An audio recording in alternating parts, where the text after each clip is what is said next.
Yeah. classic Jungle Book. How did you get onto this movie? Was it just something that you guys rotated from your previous movie, or did you seek this one out in particular?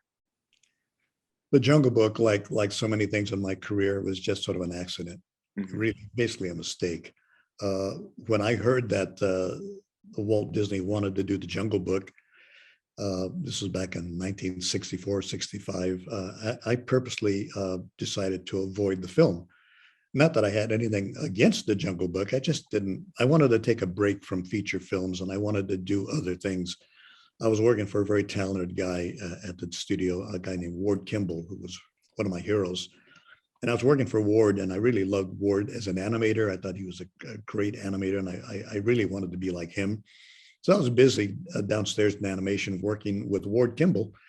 And as I did, throughout my career, I was always drawing gags about the other artists, about my colleagues, about my friends, and about Walt Disney in particular. Well, what had happened was, in the old days, this was never a problem because this is just one sketch and few people saw it.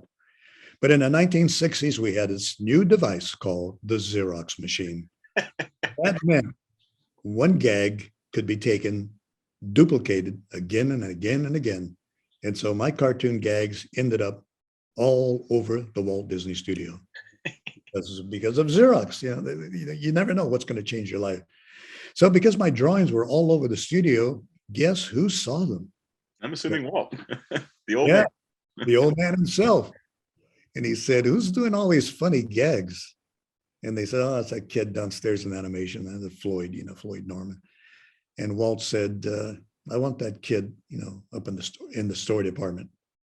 Now, keep in mind, getting into story was a big deal. There were a lot of friends of mine and colleagues who wanted to be in Disney's story department, and they tried and they submitted scripts and ideas and gags and trying to get in, never got in. Here I was purposely avoiding the job. I got it. And guess why and the reason was simply because Walt Disney came to my boss and he says, "I want that kid upstairs in the story department on the Jungle Book next week." And so that was back in the days when, Walt ran everything and nobody even asked how or why or what, it's just like, "Yes, sir." Yeah. So when Walt came to my boss, was a guy named Andy Ingman, and Walt said, "I want Floyd upstairs next week in story." Andy said, "Yes, sir, done, you bet." So next Monday, I found myself upstairs in 2C, second floor of the animation building, working with Wolfgang Reiteman, who was the director of the Jungle Book. I was a part of his unit. And day one, and I mean this sincerely, I tell people, day one, I didn't know what the hell I was doing. But one of the old guys, a guy named Larry Clemens, was a writer. He brought me an outline and said, "I got an idea here for a sequence. You and Vance was my partner, Vance Gary, a great guy, great story artist." He said, "You and Vance take this and flesh it out and see if you can make something out of this outline." So Vance and I took it and we read it, and he said, "Okay, this is the tiger comes in and he questions the snake, and the snake pretends he doesn't know where the man cub is, and funny shit happens, and that's it, So that's pretty much all we had. Okay, tiger comes in, asks some questions, funny stuff happens, tiger leaves, snake is, sequence.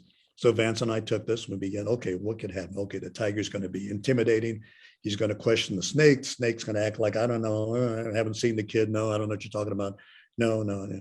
The tiger said, "Oh, if you see him, you better, let me know. I'm going to kick your butt if you. So we took this thing and we storyboarded it. We showed it to Walt Disney. And Walt said, "Yeah, it's pretty cool, but it needs something. Something's missing. Something's missing. It needs a song." And he says, "I'll get the Sherman Brothers to write a song for you." So cool. Okay, great. I'm going to write it. So about a week later, I go over to stage A with a hero of mine, the voice actor, Sterling Holloway. Sterling Holloway, who was the voice of Ka the Snake, is recording the song that Robert and Richard Sherman wrote for us, the song called "Trust in Me," song with a lot of sibilants, The snake, trust in me. Anyway, Sterling, which was a real thrill because the first time I'd heard Sterling Holloway's voice was when I was a child growing up in Santa Barbara when my mommy took me to see Dumbo.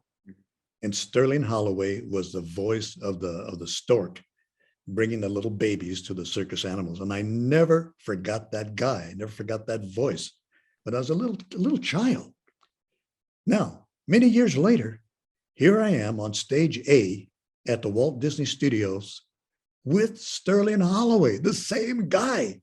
And now he's recording a song for my sequence.